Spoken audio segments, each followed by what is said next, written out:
Tina Zaccardi, and I want to welcome you to Tina Zaccardi Bakes. Today we're making my zucchini walnut chocolate chip loaf cake. And I make it in a 8x4 inch loaf pan, but we can do it in a number of ways. So I'm going to show you that a little bit later. So this cake is full of zucchini, brown sugar, chocolate chips, and walnuts. And if you don't like the walnuts, feel free to use pecans. If you don't like the chocolate, double up on the nuts or vice versa. And it also has this really beautiful brown sugar oatmeal streusel on top, which gives it a little bit of sweetness and a little bit of crunch. I know you're just going to love it. So the first thing we're going to do is we're going to start with that streusel topping, and it's just so super easy. We've got some oatmeal, and we've got flour, all-purpose flour. And that's what most people have in their house. Brown sugar. And if you take a look, we've got the recipe up for you, but the entire recipe can be found at tinazaccardi.com. So just remember that. Put a little cinnamon in here as well. And the last thing is just a pinch of salt to offset a little bit of that sweetness.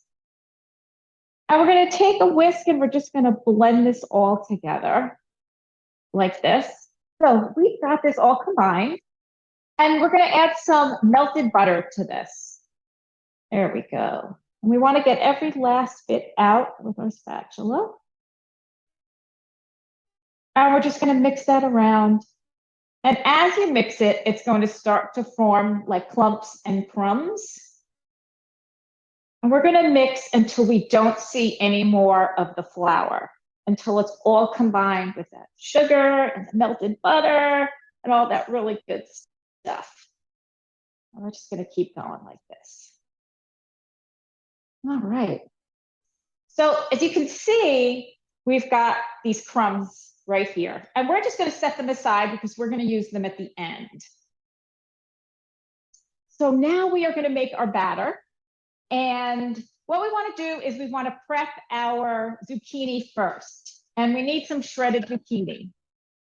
Now, there's a lot of recipes out there that contain zucchini. And some have you squeeze the water out. Some have you leave the water in. I would definitely follow the recipe because there's probably other liquids in there that account for either taking the liquid out of your zucchini or leaving it in. So I definitely follow the recipe. So how I like to do it is I like to take a dish towel and a cotton dish towel, not one of the loopy ones, kind of like a linen-y one. And I'm taking my box grater, and I've got the side with the fine holes on it. We want to finely grate this. And I've got my zucchini. And this is probably about what we're going to need. I like to weigh it because when you start to pack it into the cups, people tend to pack it differently. So somebody might get more or less than the recipe calls for. So we're just going to cut off the ends, and we're going to leave the skin on. It adds a little bit of color, and also there's a lot of nutrients in the skin. So if you're going to eat cake, you might as well make it as healthy as possible. So we're just going to grate this up right into the dish towel. I know it might be a tiny bit more time consuming using the box grater than your, like say, your food processor, but I find that the cleanup is less. This, I just kind of rinse it off under the water and throw it right in the dishwasher. And it makes it super, super easy. So we've got our shredded zucchini, and I'm just going to pull the ends up and kind of make like a little package over here. I'm going to put a bowl underneath, and I'm going to give it a squeeze. And you can see the liquid coming out. And we're getting most of it out, leaving a little bit in there. And you can see right here, you see all that liquid that came out? So my recipe was developed without this liquid. There are some, though, that do leave the zucchini just as it is after you grate it. They don't, squeeze the liquid out. So just read the recipe through. So the next thing is we're going to put our batter together. And I've got my big old bowl over my scale, and we're going to measure right into here. Super easy, so much less to clean up. And today we are not using a mixer. We are just using a whisk and a spatula and a bowl. So don't bring out your big mixer. You just need a bowl for today. Okay, So the first thing we're going to add is some melted butter. And this is what makes it so easy to put together. You're not creaming that butter with the mixer. And we have some vegetable oil.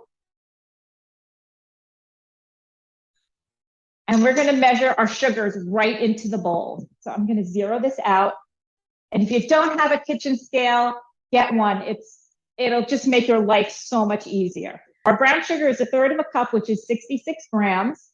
Okay, we have 66. So I'm going to zero it again, and we're going to put in our granulated sugar. 1/2 cup, which is 100 grams. I'm going to add a little vanilla, a teaspoon, and I'm just going to do it by eye. It's about a teaspoon. Okay. We have zero scale for now. And we're going to take our whisk and we're going to whisk all this together. Next thing is 2 eggs.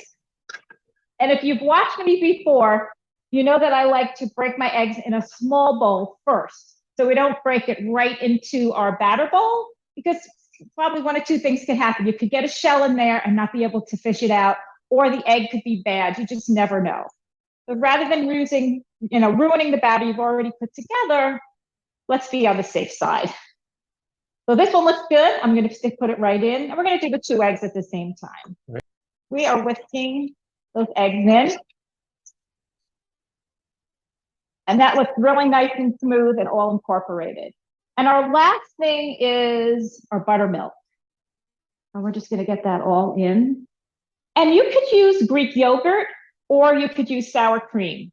Either one would work really well. So if you don't have buttermilk in the house, but you do have sour cream or Greek yogurt, that's a great substitution. Okay, I'm going to put this aside now because we're going to measure out our dry ingredients. I'm going to just grab another bowl.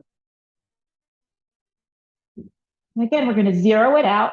And our dry ingredients, we've got flour, we've got baking powder, baking soda, salt, and cinnamon. So our first thing is our flour, 1.25 cups, which is 160 grams. And we're just going to spoon it right in. Then we have our baking powder. We have 3/4 teaspoon. And our baking soda, which we have 1/2 teaspoon. We're going to add 1/4 teaspoon of salt and 1 teaspoon of cinnamon. There's 1/2 and another 1/2. And we're going to whisk all these dry ingredients together. And to this is where I'm going to add our zucchini. And it's 125 grams of the drained zucchini, not before, but after it's been drained. We're going to just toss this around and get all that zucchini coated. Make sure we break it all up. We've got our batter, our liquid batter, and now we're just going to throw in our dry ingredients and use our spatula to fold it in.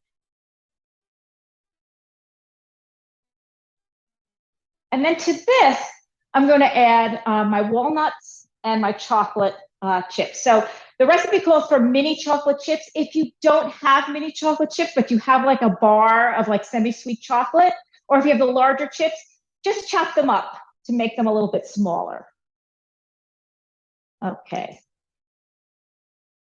And the nuts. So I've got 1/3 cup of toasted walnuts. So you can buy toasted nuts. Trader Joe's a great option to buy toasted nuts. But if you're going to toast them yourself, I like to set the oven at like 300 degrees. It's nice and low because nuts tend to burn. You leave them until, like, if you start smelling, if your kitchen is really fragrant with the smell of nuts, it's probably just before that point where they're going to burn. So what I like to do is put them on a sheet pan like this, put them in a 300-degree oven, set your timer for 5 minutes, maybe spread them around a little bit, do it another maybe 5 minutes, and just keep checking on them because nuts can go from perfectly toasted to burnt in the matter of seconds. So it's something that you want to watch. You don't want to walk out of your kitchen when you have nuts in the oven. So we're just going to toss this whole thing in there. And I didn't have many chocolate chips, but I did have some chocolate, so I just chopped it up and we're gonna throw that in there. We're just gonna fold this in until everything is incorporated. And that's it, that's our batter. As long as you don't see any more flour, you're good, and you don't wanna overmix this. So there are several ways that you can bake this batter. The first way is you can use a 8 by 4 inch loaf pan. If your loaf pan happens to be bigger, you'll probably have to cook it a little less, and your finished cake won't be as high. It'll probably be a little lower. Like I know there's some 9 by 5 inch pans. So the way to prepare your loaf pan is I buttered the inside, bottom and sides, and then I'm going to line it with some parchment paper. And we're going to have a little bit of an overhang, which will make this super easy for you to pull out when it's done. So everybody can see I measured it beforehand. And now I'm just making sure that it's nice and sticking on the bottom and on the sides. And I'm just going to put like a little bit of a crease here. And there is our loaf pan. That's one way to bake this. You can also do it in 12 regular size muffins. And I like to use the papers. First of all, it's a lot easier to clean up. And second of all, it's just so time consuming to butter all the muffin tins. And when I like to do my muffins, I like to use a scoop. This is about 1/4 cup. And it's just so easy. We're just going to scoop our batter right in there. We'll do about 3 of these. So for the loaf pan, you put all the batter in and you sprinkle all the streusel topping on. So for this, we're going to evenly divide it into 12 muffins. And then we're going to take our streusel and we're going to divide it into 12. Just a little, start off with a little. You can always go back and put a little more. So we're going to put the streusel topping on one. That's how we would do the muffins. And you continue on and fill up the rest. Okay. And the last thing is I have this really cute silicone mini loaf pan. It's just adorable. It has 6, and this batter fits perfectly if you divide it into 6 with the streusel. If you need to know how big these are 4 inches by 2 3/4. So you would need 6 openings, or 6 little if they come separate. So that's another way to do it. So for this one, I'm going to take a little butter and butter the inside. Now, being that this is silicone, they pop out really easy. I just like to do the butter as an added precaution because you don't want to put all that work into making your cake and then have it stick. I know that's happened to me several times. It happens to the best of us. This is about 2 muffins worth in each. So I'm going to take our scoop and I am going to do 1 and 2. Okay. And again, we're going to top them with the streusel. This happens to be one of my son's favorite things that I bake, and he likes to take slices of it and spread cream cheese on it. And that's how he eats it. There we go. So we've got your 3 ways to make it. You've got your loaf pan, you've got your 12 regular size muffins, and you've got your 3 and 3. You got your 6 mini loaf pan. And I'm going to show you what this looks like all baked. So yesterday I baked a loaf one. This is the same pan, 4 by 8 inch. And you can see, look at that beautiful golden brown topping. And I've got my paper, you can see that's on the sides, and it's going to make it so easy to pull out. So I've got my dish and I've got my cake, and we're just going to, and I went around the sides with the knife. That's it. Now watch how this comes out. Like that. We're going to take all the paper off. And there's our beautiful loaf. Everybody can see that right here and then right here. And there we go. I'm going to cut another slice.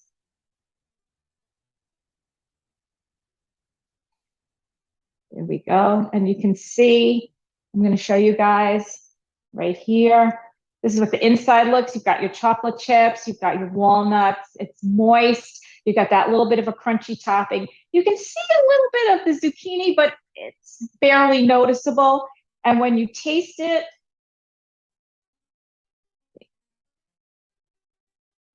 you taste the cinnamon, it's nice and moist. It's just so good.